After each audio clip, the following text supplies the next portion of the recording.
சேலம் வாழப்பாடி அருகே கருவின் பாலினத்தை கண்டறிந்த இருவர் கைது செய்யப்பட்டிருக்கிறார்கள்.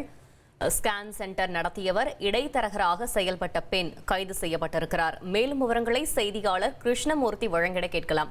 கிருஷ்ணமூர்த்தி, வணக்கம். இந்த சம்பவம் தொடர்பான முழு தகவலை சொல்லுங்க. வணக்கம்.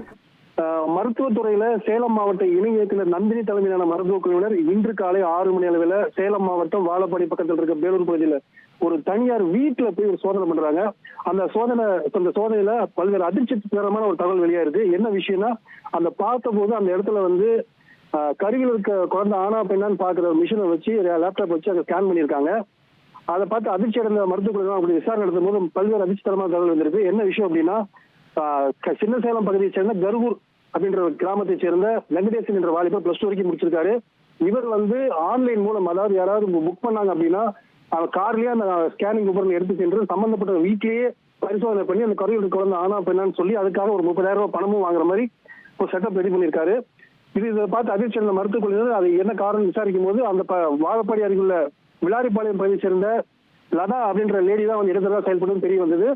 இது குறித்து அவங்க அந்த சம்பந்தப்பட்ட அந்த ஸ்கேன் சென்டரை பறிமுதல் பண்ணோட அந்த வெங்கடேசன் மற்றும் லதாவை வாழப்பாடி போலீஸ் ஒப்படைச்சிருக்காங்க. இது குறித்து தொடர்ந்து விசாரணை நடந்து வருகிறது. என்ன ஒரு குறிப்பான விஷயம் அப்படின்னா, நம்ம ஆன்லைன்ல பொதுமக்கள் ஸ்விக்கி ஹோட்டல்ல உணவு சமைச்சு உணவு ஆர்டர் பண்ணி சாப்பிடுறது வழக்கம். ஆனா முதல் முறையா ஆன்லைன்ல ஆர்டர் பண்ணா வீட்டுக்கே ஸ்கேனிங் பண்ற விஷயம் இப்போ பெரிய பரபரப்பை ஏற்படுத்தியுள்ளது. தகவல்களுக்கு நன்றி கிருஷ்ணமூர்த்தி. இனி செல்லும் இடமெல்லாம் செய்தி. தந்தை டிவியின் வாட்ஸ்அப் சேனலை ஃபாலோ பண்ணினா செல்ல இருக்கும் இடமெல்லாம் செய்தி. இதோ QR கோட், இப்பவே ஸ்கேன் பண்ணுங்க, ஃபாலோ பண்ணுங்க.